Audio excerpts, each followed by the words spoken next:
Hey guys, welcome to the Driven Nutrition Beyond Driven podcast. I'm Britton Rogo. I'm hanging out at Southwind CrossFit out here in Hays, Kansas. I'm with Tucker Mall. What's up, man?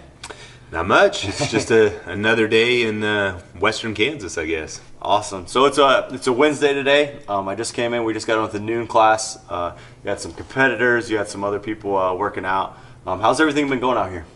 It's awesome. I was telling you earlier, we'd like to grow that the older group coming in. It was really weird when we first started the gym and how CrossFit boxes have a higher price point, if you will, especially compared to all the Globo gyms and stuff like that. And we got some trouble about, oh, you guys shouldn't charge that much. You're not going to have any members. Who's going to pay that high price? All those worries and stuff. How long ago was that when you first started? 2013. Okay. So we're a little over 4 years now. Okay. And it was strange to watch all these poor college kids, pour in and pay that triple membership, triple what everybody else is charging. And we're going, this super high price is appealing to poor college kids. It mustn't be that high. And so that was kind of a cool thing to learn. But now, fast forward 4 years, I love our college kids. It's really cool having them in here. But I see the big impact and the importance that CrossFit can have in a bunch of different lives, and especially that group, maybe 40 to 60 and beyond, And so we actually have a new program we call Legends, and it just started a little over a month ago. And one of our coaches, she said, hey, can I just, bring my parents in and just work with them? We're like, yeah, okay, sure. And she's like, okay, can they invite a few people? I'm like, all right, cool. So we ran it for like a month for free just to kind of see how it was. Yeah. And that was pretty full. And it's That's pretty a great cool. idea. So yeah. Is it an age range cap that you guys do, or how do you guys do that? Right now, it's really cool because it's kind of invite only, under the table type of thing. Nice. But they run 4 classes a week, but they're 2 of the same classes.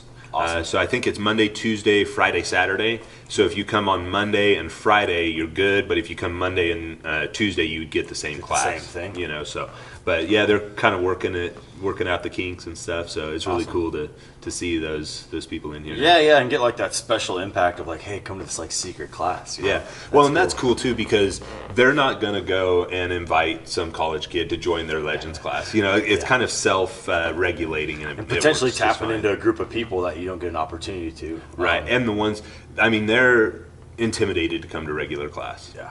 So is it more like a boot camp style, or is there barbells involved as well, or a little bit of both? Yeah. Mel runs it, and it's her parents who kind of were the need people who needed it, and the lab rats, if you will, Gotcha. that are trying it out. And so she's really good at scaling and making it hard for everybody and not too hard for anybody. So yeah, it's cool. Good.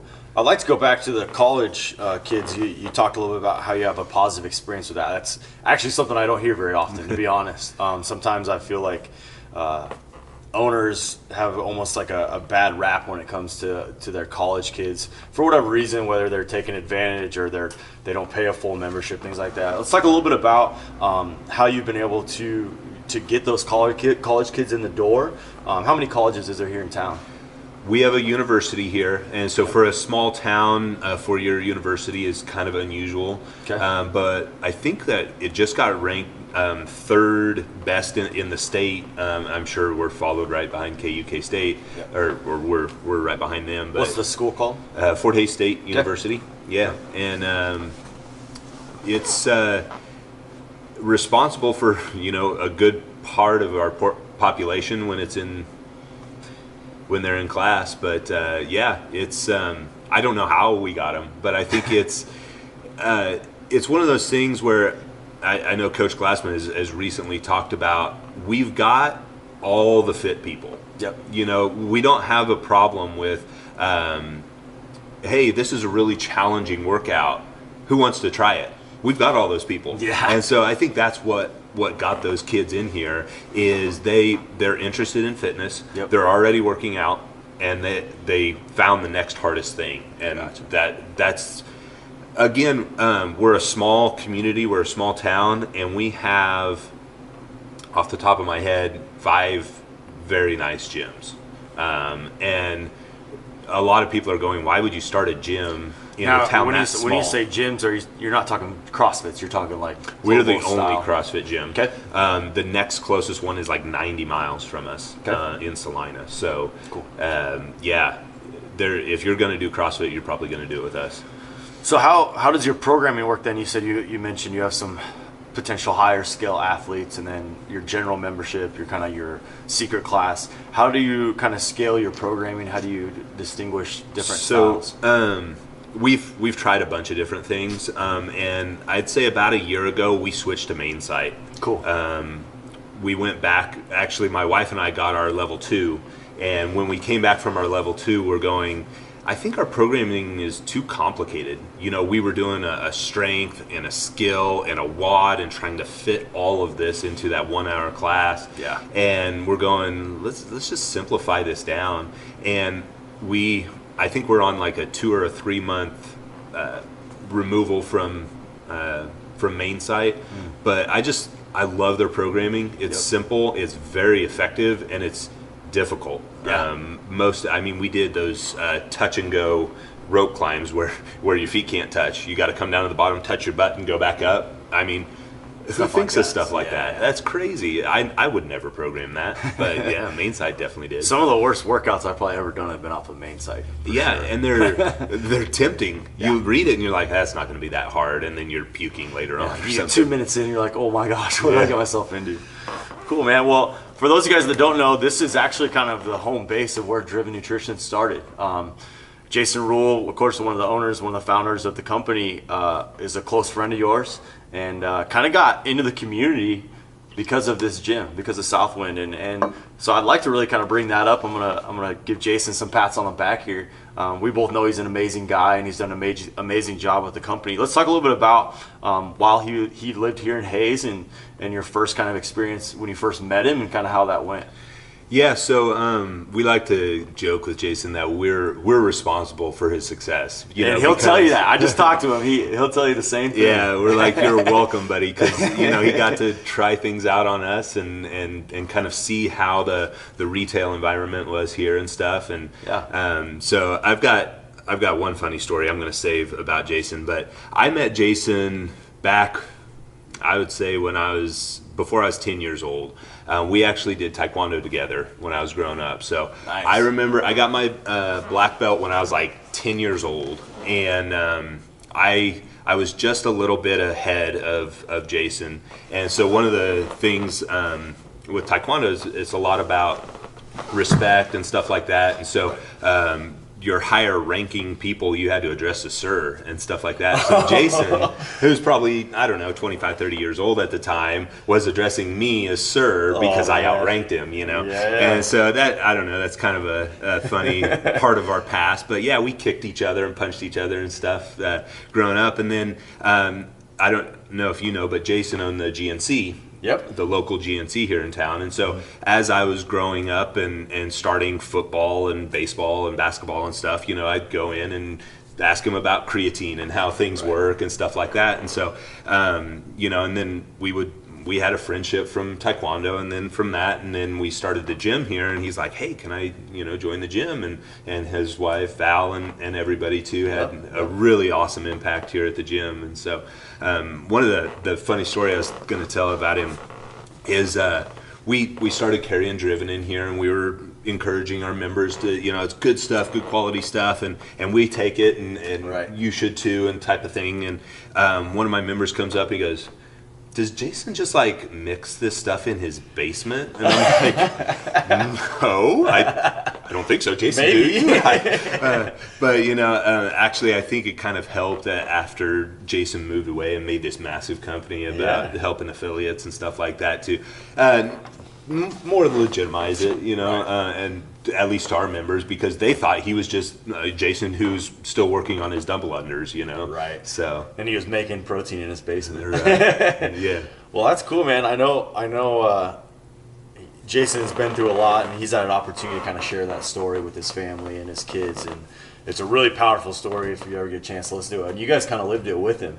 Let's talk a little bit about that. One of the things he told me I thought was really, really cool is how you kind of reached out to your community to just kind of have a shoulder for Jason and his family to lean on. Do you remember a little bit about kind of how that went down? Yeah, and that's something that we recently redid our website and stuff like that, and we rebranded what we're doing here as Southwind CrossFit, One Tough Community. Cool. And I think it's just really cool because even, I mean, the town we live in, like I said, is kind of small, so everybody knows everybody. Yep. Outside of the box, but in here even more so. And I know Valerie, Jason's wife, came to the 6 a.m. class, and they just had this awesome group of ladies who hung out at the 6 a.m. class and did everything together and Cool. and stuff like that. And Jason was here at noon with us a lot. So we've got a bunch of different coaches who kind of take care of their times throughout the day, and you know how they get the rapport with their clients and stuff like that. For sure. And then we'd have the get-togethers in the evenings and stuff like that on the weekends, and you know, drink some beers and watch the games and stuff Yeah. like that. And so being able to support them in their time of need, and you know, they're not the only ones. Anytime you have members and families that are coming here and sweating with each other, you know, we're gonna do what we can to help support them and get them through the tough times. Yeah, I think that's great. I'd like to hear kind of maybe how you guys deal with. I know it's tough being an owner. Let's just get that out of the way right now. I know it's a lot. I was the head trainer for a while at a couple different facilities, and I have an understanding a little bit of kind of being almost sometimes feel like you're a psychiatrist in a way and stuff like that. So you have a lot of people leaning on you. Do you have any advice for some of the affiliates out there that, you know, maybe you're there, man, I don't know if I can deal with all these people and the stuff they're going through on top of your own personal stuff with your family. So how do you kind of, you know, gauge that and keep maybe your coaches involved to take some of that load off you and things like that? Yeah, it is tough. And there's some things that I've looked back on and said, man, maybe I shouldn't have said that, or maybe I regret doing that with some member or something like that. But overall, I think having coaches and having people to help you out is invaluable. We have 9 coaches now, which Wow. blows my mind. And every coach we brought on, we've told them from the get-go, okay, if you're interested in doing this, realize how hard it is, how much you're going to sacrifice, Yeah. and how much you're going to help us out. And we appreciate that, but know that ahead of time, and then actually using them and leaning on them in those times. And definitely, if there's a problem or if there's something that's bothering you, take a day or two before you address it, because I think that's one thing that I wish I would have done in the past. Sleep on it. Yeah, whatever. instead of just reacting and going, I'm going to go get this taken care of right now, Yeah. you know. And so I think that helps a lot too, even though you might lose some sleep in those nights Yeah. in between. Yeah. So So let's talk a little bit about how you got to 9 coaches. I mean, that's a lot of staff, but you know, I've seen it work, and you have the right environment, the right ownership, and like you said, you make it very clear what their role is inside the team, whether it's 2 classes a week or 20 classes a week. Everybody can kind of fit their piece, which makes your affiliate even better. Having multiple coaches gives you an opportunity to touch different people, because some people will adapt to different coaching and stuff like that. So how did you get to your coaches? Were they members that were homegrown, or how did that work? So I guess I'll go all the way back to kind of where we started and how that happened. Southwind Fitness is where we started, and I like to say we were down this back alley. You had to know the right door to knock on and the password to get in, you know. Okay. But it was this tiny little warehouse box, and we had one squat rack and this little pull-up bar and stuff. But Southwind Fitness was started by a friend of ours that we went to high school with. Her name is Charlie Staub. Okay. And like I told you before, she didn't even have her L1. She had the passion for it, and you know, she bought a couple of bars and bumpers and stuff. And So she had to understand what CrossFit was and kind of how it worked. Yeah, Cool. she had kind of fallen in love with it, and so had we. And at the time, my wife we have a local recreation commission, Okay. and they had just opened up a wellness center. and she was the assistant wellness director there. Okay. And that's where we got introduced to CrossFit by the director, her boss. Oh, nice. And they just wrote the WOD on the board from main site and just kind of, hey, if you want to do it, there it is, and that's kind of how we got hooked on it, because we thought we were in shape, and then we did those. Then you didn't want to work those out. main site workouts, and we're going, oh my God, this is so hard. But anyway, so Jill would work at the rec commission. She would get off of work, and we would go together to go coach CrossFit at Southwind Fitness. Nice. And then in 2013 is when we had our daughter, our first child, Sperry, and she, we had kind of talked about it that my wife wasn't going to work after we started having kids. Right.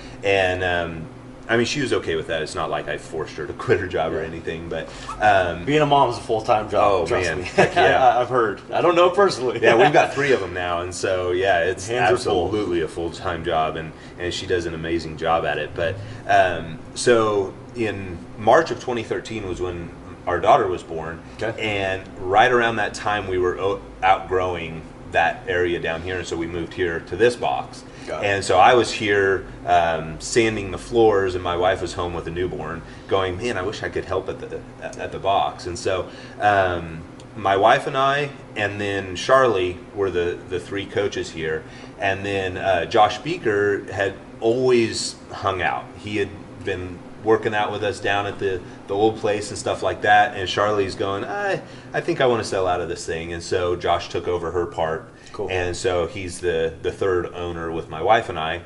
And then a little bit later, there was a guy whose wife was like, can I buy him just a gift card? He just needs to start coming. And we're going, okay, whatever. You're the first person we've sold a gift card to, but we'll figure it out, Yeah. And a few months later, he's going, I love this. Can I help you guys? And we're like, all right, well, get your L1, and we'll kind of go from there. And my sister has always worked out with us too.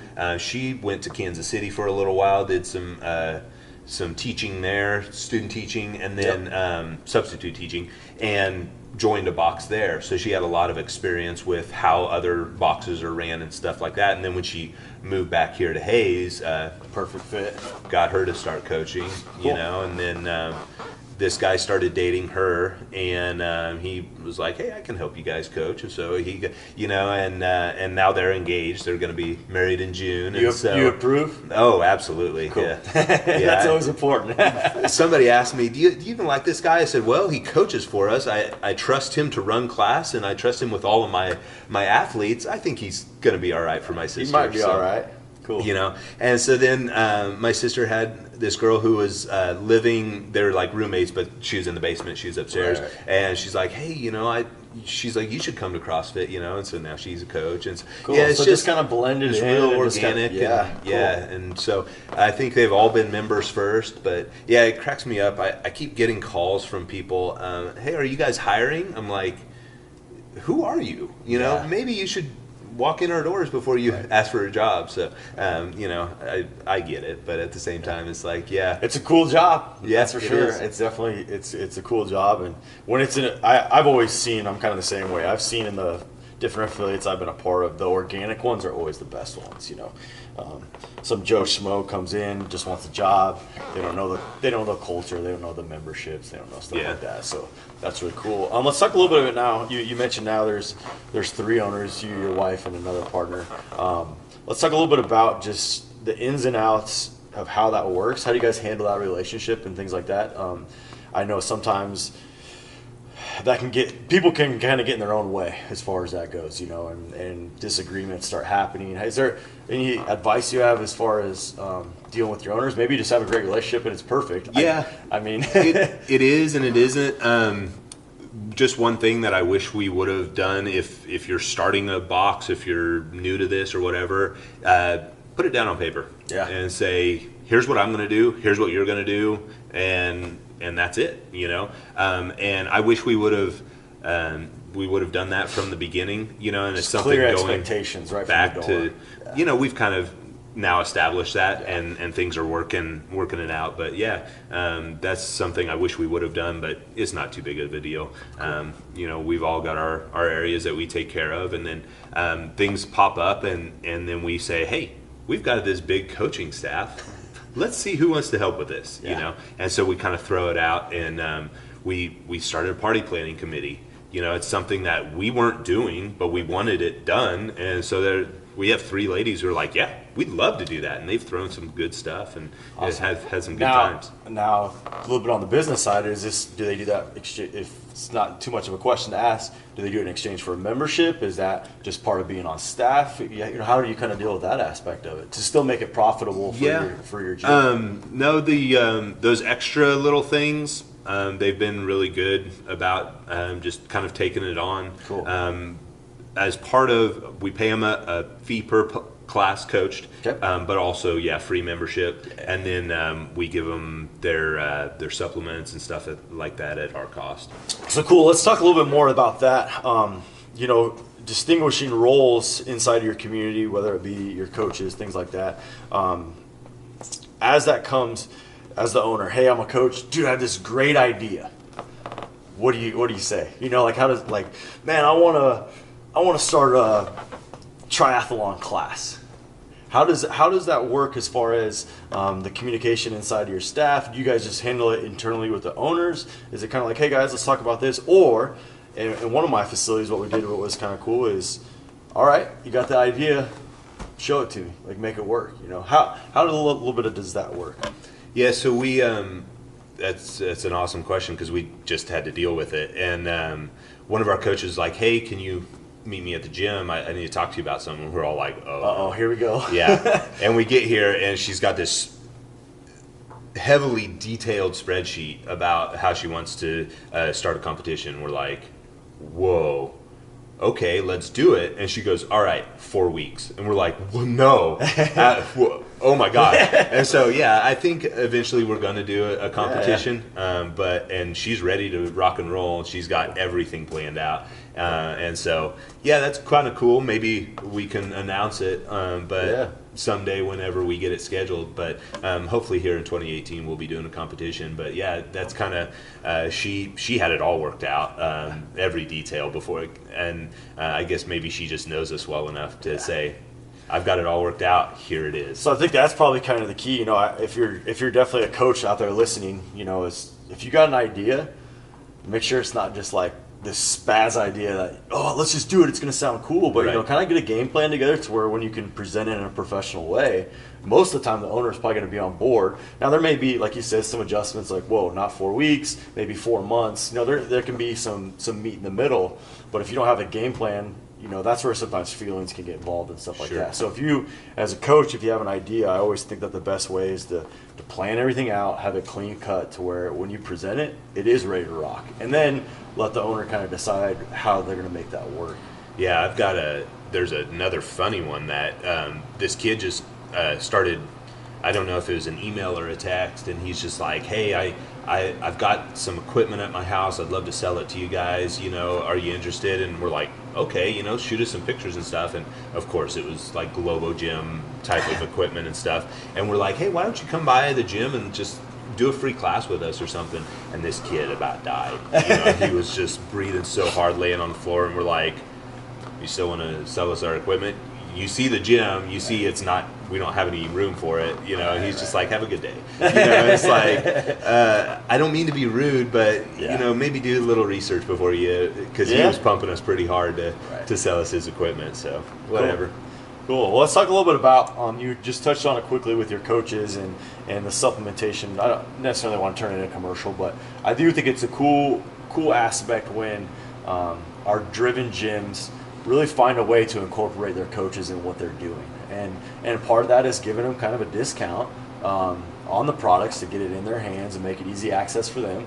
Because as everybody knows, if it's in the coaches' bags, it'll go essentially to the members' bag. So talk a little bit about that as far as getting your coaches on board with the product. You're kind of one of the OG gyms, so I'm sure you weren't carrying a bunch of supplements before, so it's kind of an easy sell in that aspect. But how do you kind of keep that trail going with your staff, not just, you know, here at your pro shop? Well, and I think it goes back to I expect my staff to move well. also. So they're not cutting reps short. They're not, their squats are below parallel, not above. I think that we have a good standard for not only our members but our coaches doing the right thing. And so when you see a coach using driven protein or using the supplements that we sell here, the clients and the members go, yeah, I need to do that too, because that's what the best do, and that's what the leaders at the gym do. And so I think it's so powerful to be like, I'm not driving down the street to buy it. We can get it right here, Yep. And so I love what Jason did with being the kind of the affiliate exclusive.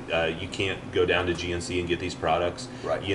And they're fairly priced. Yeah. There's no reason. I mean, we're not trying to make a huge buck by being so expensive that they're gonna go out to Walmart and buy something cheaper. Right. It's fairly priced and it's dang good quality. Right.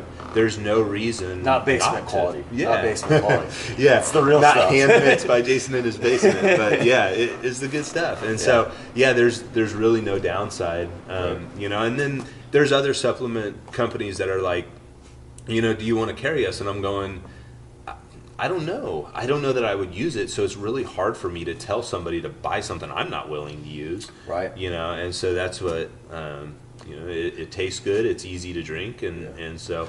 That's just kind of an easy pass down then to your staff. Like, I mean, if you're taking it, then they're taking it. It just kind of rotates around, like you said. That's really cool. Let's talk a little bit about kind of how you. I'm trying to think where I want to go with this for a second.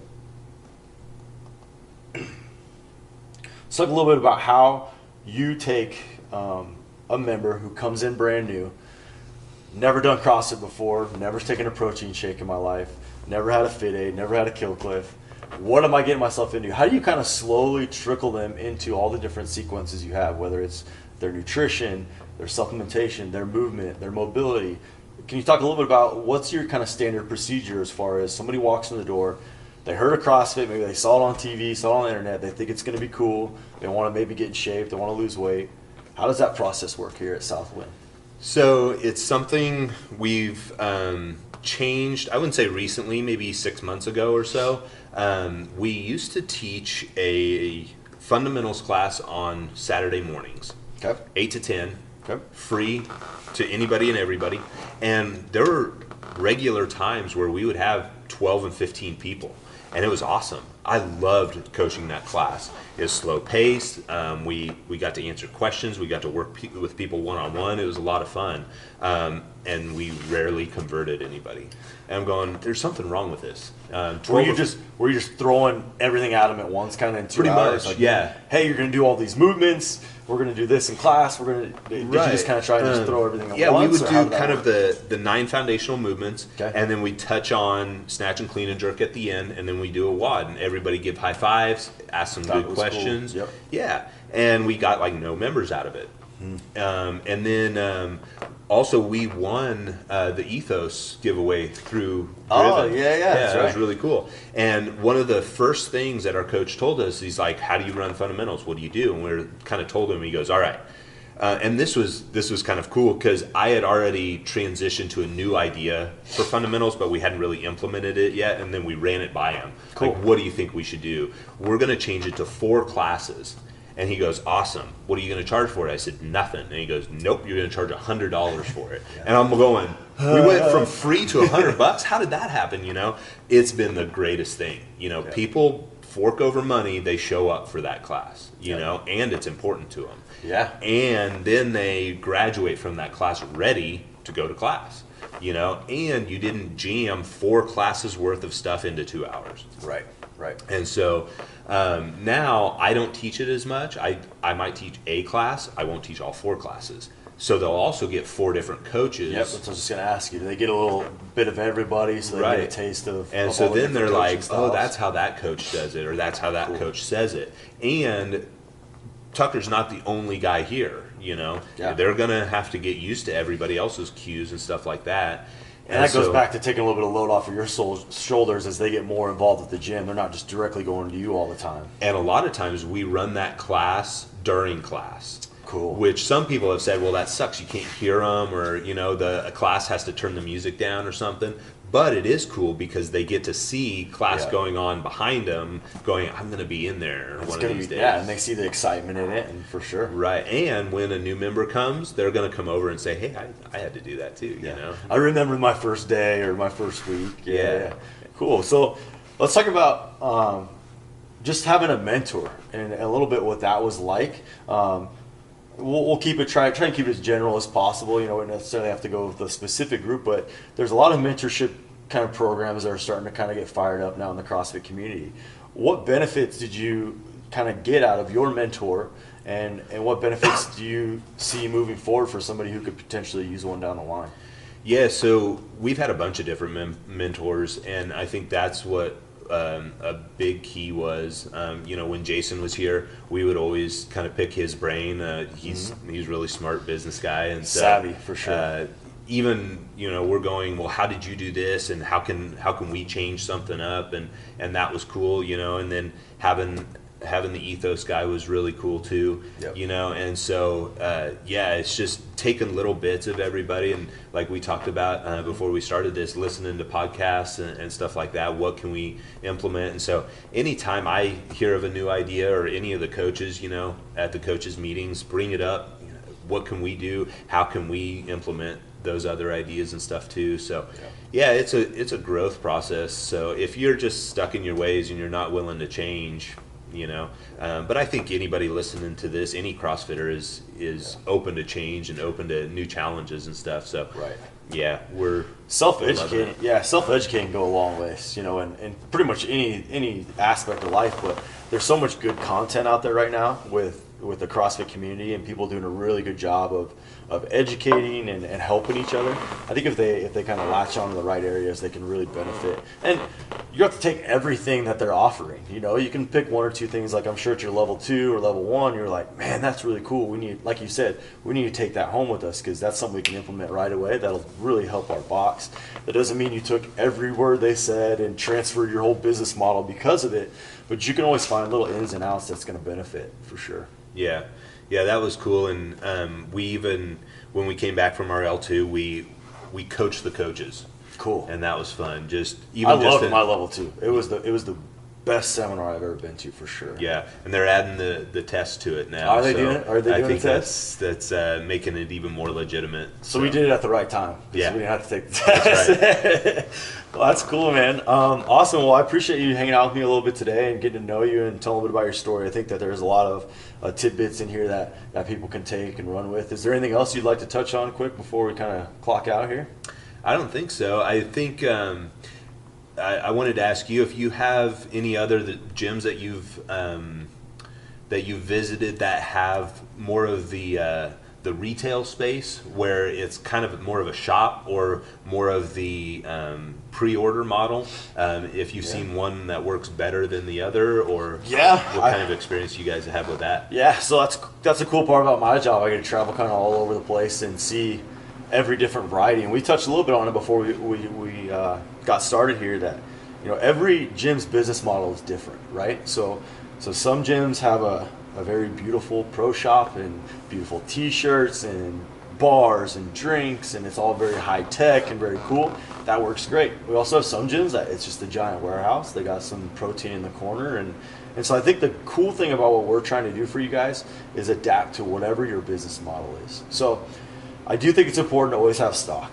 Members are always at some point gonna ask for it, and to have that accessibility right there for them to grab the product, you to charge them right there on the spot, have that sale right there. I think that's a huge aspect. But I think the biggest thing that affiliates can do if a pre-sell is in their mindset is pick a specific date to hit every month. So hey guys, on the 7th of every month, we're gonna do a driven order, and really be diligent about hitting those points that we point out in our emails, where it's like, all right, 7 days till the order's placed, 5 days till order, and keep that in the front of their mind. Hey guys, make sure you meet with the coach, talk about your supplementation. Order's coming up in 2 days. And then where a lot of affiliates miss out is they place that order and then they let it sit, or they give it to the members, hey, your stuff's here, and that's it. And then they miss out on what could potentially happen the next time around, because what it's going to do is you need to build a culture around the products. So what I mean by that is, when that product drops, create that sense of, man, I wish I would have ordered. So how you do that, post on your social media, take pictures of your members. Hey, Joe just got his new protein. He's brand new, starting CrossFit. We're excited to have him. Make it about the members. Don't make it a selling point where, man, he's buying so much stuff, and make it, he's making lifestyle changes that's really going to help his benefit his performance. And highlighting that after the product drops, so then the next time it starts coming around, people are like, or they'll ask that Joe guy, hey man, how do you like that protein? Oh, I love it. It's great. Man, okay, I need to make sure next time they order. So then when you start posting about it, hey guys, order in 2 weeks, order in 1 week, order in 5 days, those people are going to jump on that opportunity. And then it's going to create a culture of, our supplements are, most of them are 30-day supply. So, hey, my tub's going to run out on the 7th, so I'm just going to, and then it's just a residual thing over and over and over. So yeah. I think that both ways it works. But if you are going to go with a pre-sale, just get it set up to where it's a nice, clean system and keep on it. Now, 1 month you might have 2 orders. Don't let that stop you, because who knows? Those 2 orders could turn into 4 turns to 8, and it just can continue to grow. But if you don't continually do it and start building that pattern of, this is what we're doing, this is what we're doing, people won't understand it, and they won't jump on the opportunity when it's there. If it's just kind of like, hey guys, we're going to do an order in 7 days, they're just going to be like, I might order, I don't know. Do you feel what I'm saying? So kind of building that up. One thing I wish we would have done when we first started is open up a bank account just for our supplements. Oh, nice. I think I heard on a Barbell Shrugged episode or something like that. And like I said, we've never taken the time to do it or made it a priority of it. But if you say, this is our supplement account, and that's all we're going to do with that account. And maybe you set some money aside and you can do a bigger order. But then you can see exactly, hey, here's how many we ordered, here's how much money came in off of that. Maybe we can do an order. And I remember Jason hitting this up, this has been a while back, and he's like, you guys need a pro shop. And we're like, no, we don't. Like, we're selling okay, we're selling fine. He Right. goes, no, there's this saying, stack them high and watch them fly. And we're going, that doesn't work. And we tried it, and sure enough, Did it work? Yeah. I mean, we stacked them up. We got a big old order in, and pretty soon we're going, we need to order again already. They're gone already. Right. That was cool, Yeah. And so I wish we would have set up that account to kind of watch it and see how it happens, rather than having it mixed in with all of our other memberships and all that other stuff that goes on within the affiliate. And the really cool thing that I think also affiliates need to remember is your members want to support you, right? Mm-hmm. So one thing that we've seen a lot of benefit from with owners, when they do exactly what you're talking about, maybe they have a specific account for the retail, they're using that retail to buy new equipment, and then they're telling the members, hey, because you guys were purchasing this retail t-shirts, protein, whatever it may be, we were able to get a new rower, a new assault bike, whatever it may be. That's going to make them go, oh, so not only am I getting a good product, but now I'm going to get better equipment, whatever it may be for the facility. So then they feel like they're contributing. That's another big piece I feel like a lot of affiliates miss. And that's one of the coolest things about what we do is, I think if you go to a Globo gym, you expect that business to provide you equipment. But when you're part of one tough community, when you're part of a family and you helped buy that rower, you're going, instead of me going to this business, I'm part of a family and we all did this. Yeah. We all got that equipment. And they're also going to take care of it a little bit nicer. Yep. Too. Because their that dollars in it, in a way. Last a little bit longer. Yep. But if you give them a reason to help you, like one of the best things we did was jump ropes. Yep. People take care of their own jump rope much better, and it's the one that works for them, and it's the one that they learn to get those 30 double unders in a row on. Right. And so that's their jump rope, but hey, you made a little bit of money off of it too, and they're happy to do that for you. Yeah. So let's touch on that. Like, as far as retail, we touched a little bit on protein. What's some other assets that you've brought to your gym that's really helped? The canned stuff, the ready to drink, is always big, and we've made some mistakes in there of ordering 30 and 80 cases of stuff, and so we've gotten the pleasure of giving away some of that stuff, But the jump ropes were cool. Yeah. We did WOD books where they can keep track of stuff. Cool. Back in the day before all these new apps and stuff like that. And that's one thing I kind of wanted to touch on. We got Sugar WOD, which is awesome. I don't know if you've ever used that, but I've heard about it. I haven't actually had personal touch with it. But it's, people talked about Wodify and stuff like that, and we have a different system to take care of memberships and things like that. And so Sugar WOD is just tracking of workouts. Okay. And it's an app, and we have loved it so far. It allows the 6 a.m. class to see what the 6:30 p.m. class does. Yep. Give some fist bumps and high fives and chat with each other about social interaction. Hey, good job on this Yep. and stuff. So yeah, it's been really great. It has nothing to do. People can't buy retail stuff on there. Okay. It's just workout tracking. Community of fitness. Keeps track of your Yep. PRs and all that stuff too. So we love them, and they're right out of CrossFit Roots in Colorado. So Cool. So just right up the road then for you Yeah. guys. So last thing we'll kind of touch on is, so now we're talking, this is a cool aspect. So how do you connect your 6 a.m. class to your 6 p.m. class? That's one great way to do it. Yeah. You mentioned having somebody on staff that runs your events and things like that. How have you been able to blend those communities? Because sometimes you have a morning community and a night community, and that they're both good in their own ways, but they both also make who you are. So how do you kind of start blending those aspects? one thing that we're wanting to do that we haven't accomplished yet is we want to get our evening coaches to coach the morning class and vice Ooh, versa. that'd be cool. I mean, like I said, it's really hard because we've gotten set in our ways and the schedule as it is. But even if it's just for a day or two, kind of mixing those up, and that would really be cool. But yeah, that party planning committee has been good. We did start CrossFit Kids, so we've Cool. done a few of those. But that's really cool to see the members bring their kids in for some games and stuff like that. Last year we did Halloween with the kids, and so they had a little setup where they had to do maybe an obstacle course, and To get some rewarded. candy or whatever. Yeah, Awesome. And so it was cool. So with your kids' class, did you run that in the evenings then, like after school, or how did you do that? We ran them on Saturday mornings. Okay. And we've tried it a couple of different ways. The Saturday morning was really cool. We moved our 10 a.m. free class back to 10:30. Okay. And then we would run the two classes before then. The older kids, the ones above preschool, would go for, I think it was an hour.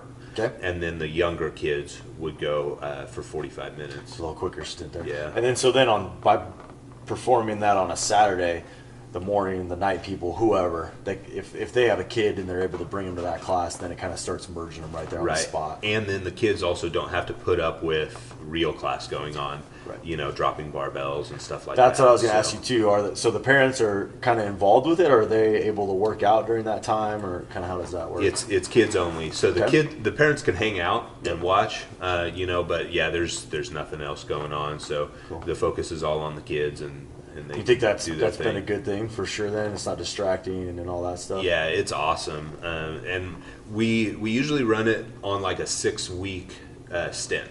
Okay. And so it's going to run for 6 weeks, and then it's over. And then we'll start another 6 weeks, whenever. When the time's right. Whenever we announce it, And so my wife, Jill, and my sister, Maddie, are the only ones who are certified. So Cool.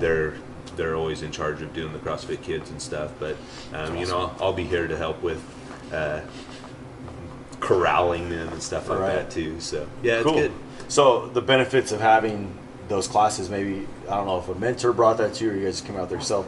What do you see as far as bringing those specialty classes? Do you guys just have kids? Do you have like a mobility or endurance or anything else like that? In the summer, we do Barbell Club. Cool. And again, my sister and her fiance Ryan run that for us. And again, it was one of those things where they're like, "Hey, we want to do this. Is that okay with you guys?" And we're like, "Yeah, run it by us and kind of show us That what the business plan programming that we were talking about earlier, Right. like have it ready to What's go. the programming going to look like? Yeah. How are you going to implement this and stuff?" And oh my gosh, it's been awesome. I think we've run it for 3 years now, and yeah, every year the members are going, "That helps so much," Yeah. And then they were they were gone one time, and so we had some of the other coaches cover it for them, and then I came just to make sure, you know, everything was going good, and I loved it. I had a blast. So I really enjoy coaching the snatch and the clean and jerk anyway, and so being able to work with some of those members I don't get to see as often and stuff like that, and I was really So it's just overall, it's just brought a ton of benefit then to your box as far as just other options for people to do it. Be open to it. The other people watching this, because it kind of seems scary at first to try something new, but so far I don't think we've had any downsides. So. And I think if you set a lifespan on it, where hey, we're going to do this for 6 weeks, we're going to do 8-week cycle, whatever it may be, try it out. If it doesn't work, you don't have to do it. You don't have to do it anymore. Yeah. Where if you're like, all right, we're starting a barbell club, and there's no life date on it, no shelf date, and then all of a sudden it kind of goes away, or not, you know, the hype of it goes down, you're not like, oh yeah, we had to get rid of it because of A, B, or C. Instead, you know, try it out. Hey, if it's something consistent enough where we can keep it lifelong, then we'll do it. Something that just works better in the summers, do it that way. I actually think ours was working too well. I think we need to bump up the price and kind of make sure it's a little bit more, I don't know, important or high scale, because we had like 30 people sign up for it, and we're going, man, 2 coaches cannot handle 30 people on those movements, you know? So we need to figure out some way to kind of weed out and maybe get it a little bit more exclusive, but that's a cool problem to have. And that's a good part about having a shelf life on it, because you can do it for 8 weeks, step back, reevaluate. What did we do right? What did we do wrong? How can we make it better? What improvements need to be made? Do we need to add more coaching, make it more expensive, get different equipment, whatever it may be? You kind of step back, reevaluate, get a better game plan together, and hit it again. Cool. All right, man. Well, I appreciate you once again. Thanks. This is, like I said, the OG home of Driven Nutrition. It's going to be really cool. We're going to hang out tonight. We're going to do a tasting and hang out with your members. I'm really looking forward to that. Where can they find you as far as if they want to look you guys up? We're on southwindcrossfit.com, and Southwind CrossFit on Instagram is kind of what we're active on. But I think if when we log into the Driven site, I think we're number 2. The second affiliate, I think 002. I kind of remember actually 417 might be number 1. So Well, cool, man. It was great to hang out with you for a little bit. Like I said a little bit ago, we just kind of kept going, and it was awesome. But there's a lot of good stuff that you're bringing to the table, and we definitely appreciate you guys a lot, man. We're happy to share with what we've learned. So hopefully other people don't make the same mistakes we have. I'm sure this won't be the last time we talk. So, awesome. Until next time, man. Cool. Thank you. Cool. Appreciate you, man.